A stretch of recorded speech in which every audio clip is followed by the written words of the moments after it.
오늘 이 아침에 함께 살펴볼 주님의 말씀은 요한복음 11장 1절로 7절까지가 되겠습니다. 이제 나사로라 하는 어떤 사람이 병들었는데 그는 마리아와 그녀의 언니 마르다의 고을 베다니 출신이더라. 그 마리아는 향유를 주께 붓고 자기 머리털로 그분의 발을 닦던 자더라. 그녀의 오라비 나사로가 병들었더라. 그러므로 그의 누이들이 그분께 사람을 보내어 이르되 주여 보소서 주께서 사랑하시는 자가 병들었나이다 하매 예수님께서 그것을 들으시고 이르시되 이 병은 죽을 병이 아니라 하나님의 영광을 위한 것이니 하나님의 아들이 그것으로 말미암아 영광을 받으리라 하시더라. 이제 예수님께서 마르다와 그녀의 여동생과 나사로를 사랑하시더라. 그러므로 그분께서 그가 병들었다는 것을 들으신 뒤에 자신이 계시던 같은 장소에서 이틀을 더 머무시고 그 뒤에 자기 제자들에게 이르시되 우리가 다시 유대로 들어가자 하시매 본문의 말씀을 중심으로 하나님께서 침묵하시는 이유라는 제목으로 말씀을 전하겠습니다. 우리의 믿음의 생활은 다른 말로 표현한다면 어떤 상황에서도 어떤 여건에서도 하나님의 말씀과 주님의 신실하심과 자비하심을 신뢰하는 삶을 말합니다. 그렇다면 우리가 어떤 문제로 매우 곤란할 때 주님의 도우심이 필요하여 기도할 때 만일 하나님이 침묵하신다면 여러분은 어떻게 반응하고 계십니까? 과연 여러분과 저의 믿음은 하나님께서 우리를 향해 침묵하실 만큼 여러분과 저를 믿어주시며 기다리실 수 있는지 생각해 볼 수 있기 바랍니다.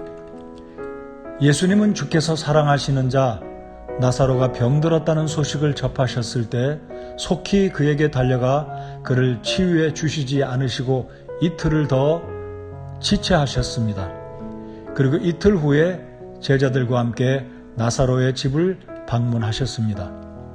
예수님께서 제자들과 머물러 계신 곳은 나사로의 집으로부터 어느 정도 거리가 떨어진 곳이었습니다.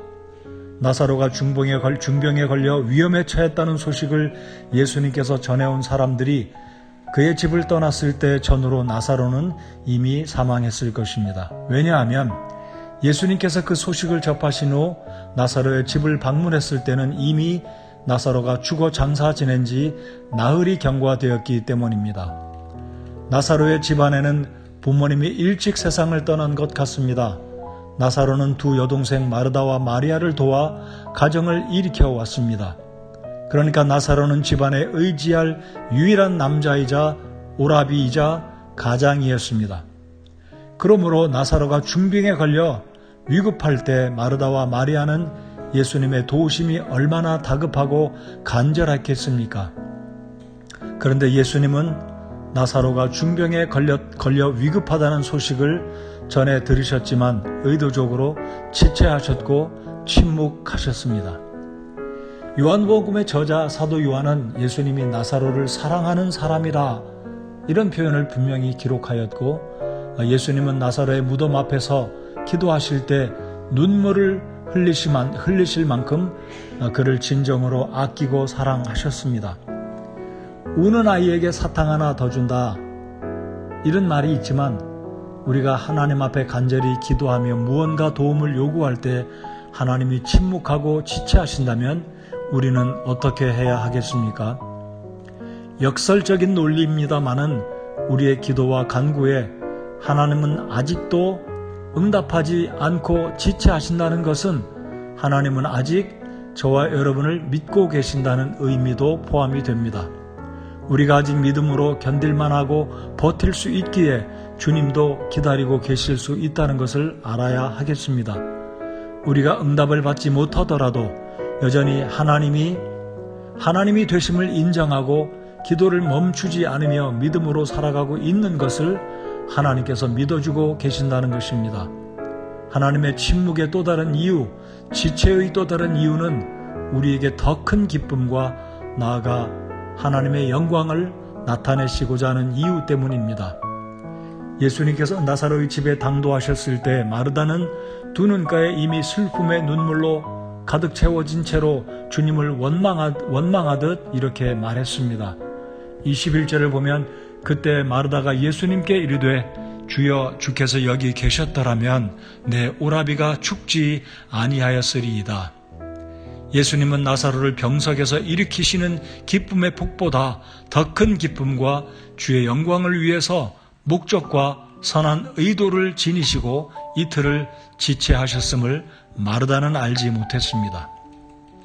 주님은 드디어 나사로의 무덤 앞에 서셨고 죄로 말미암아 죽음에 이르는 연약한 인생들을 불쌍히 여기시는 가슴 아픈 마음으로 그러한 심정으로 예수님은 눈물을 흘리신 뒤에 무덤에 누워있던 죽은 나사로를 불러 일으켜 세우십니다. 24절을 보면 나사로야 나오라 하시니 큰 소리로 나사로를 부르셨습니다.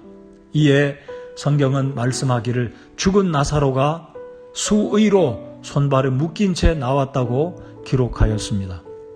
어떤 사람이 이런 말을 했습니다. 만일 예수님께서 무덤 앞에 서신 채로 죽은 자야 나오라고 외치셨다면 나사로의 무덤 부근의 모든 죽은 자들이 살아 걸어 나왔을 것이다. 오늘 우리의 소원과 간구의 기도가 아직 응답되지 않고 있음은 하나님께서 더 좋은 것과 더 큰 기쁨을 주시기 위함이시며 고통과 고난 가운데 우리 자신을 돌아보기 위함이며 나아가 하나님의 영광을 나타내기 위함입니다. 이사야 55장 8절로 12절에 내 생각들은 너희 생각들과 같지 아니하며 내 길들은 너희 길들과 같지 아니하니라. 주가 말하노라. 하늘들이 땅보다 높음같이 내 길들은 너희 길들보다 높으며 내 생각들은 너희 생각들보다 높으니라. 비와 눈이 하늘에서 내려와 거기로 되돌아가지 아니하고 땅을 적셔서 땅이 열매를 맺게 하고 싹을 내게 하여 씨 뿌리는 자에게 씨를 주고 먹는 자에게 빵을 주게 하는 것 같이 내 입에서 나아가는 내 말도 그리하여 그것이 헛되이 내게로 되돌아오지 아니하고 내가 기뻐하는 것을 이루며 내가 그 말을 보내어 이루게 하려는 일에서 형통하리니 라고 말씀하셨습니다. 사랑하는 성도 여러분, 오늘도 하나님은 여러분의 믿음을 단련하고 계시며 우리의 믿음 생활 가운데 성경 말씀과 하나님을 신뢰하듯이 하나님 또한 여러분을 기대하시며 더 큰 복을 주시기 위함임을 믿고 주님의 뜻을 인내하며 지속적으로 간구하고 기다릴 수 있는 믿음의 사람들이 되시기 바랍니다.